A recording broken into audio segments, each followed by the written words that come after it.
Sebuah bangunan megah dengan arsitektur multikultur antara arsitektur timur dan barat yang harmonis. 1 abad menjadi saksi sejarah cerita tentang perjuangan bangsa Indonesia.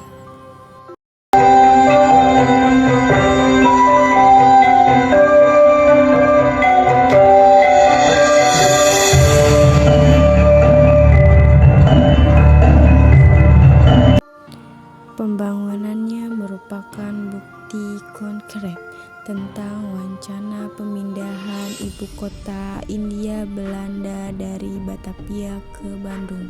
Pindahan tersebut melahirkan konsep berdirinya Balai Agung yang terdiri dari serangkaian gedung megah instan pemerintahan Hindia Belanda. Kompleks ini bernama Over den March. Tahun 1924, Gedung Sate Rebuk dikerjakan. Dari segi arsitektur, Gedung Sate mendapatkan pengakuan sebagai mahakarya. Sejak diresmikan pada tahun 1930, Gedung Sate difungsikan sebagai kantor pusat. Pada tanggal 6-9 Agustus 1945, Amerika Serikat menjatuhkan bom atom di Hiroshima dan Nagasaki, Jepang. Masahiro itu mengumumkan bahwa Jepang telah menyerahkan kepada sekutu. Kejadian itu mendapatkan penjajahan Jepang atas Indonesia berakhir.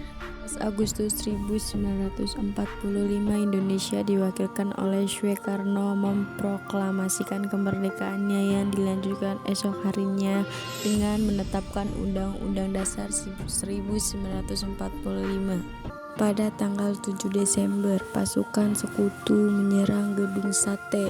Ada sekitar 21 orang pemuda dari Angkatan Muda DPU berjuang sebisa-bisanya mempertahankan kekuasaan. Sebagai besar terluka, peran yang 7 orang pemuda akan hilang. Pada tahun 1952, ke-7 pemuda yang hilang dan menyatakan gugur ini dapat ditemukan karangannya terkubur di halaman belakang Gedung Sate.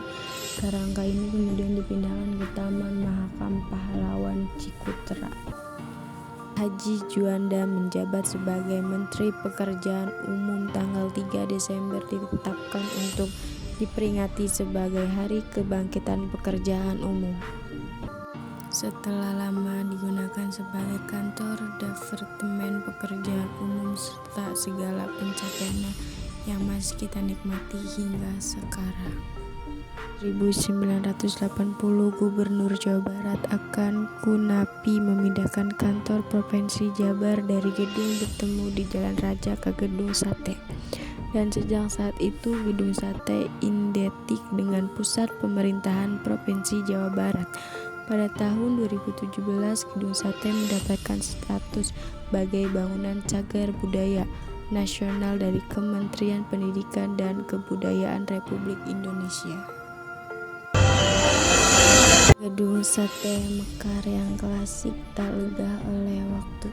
Sebuah lembar Jawa Barat yang kita jaga dan cintai menjadi saksi sejarah perjuangan bangsa Indonesia agar menjadi bangsa gempa ripa rapi. Segitu saja penjelasan Gedung Sate dari saya. Tolong dimaafkan jika ada kata-kata yang salah.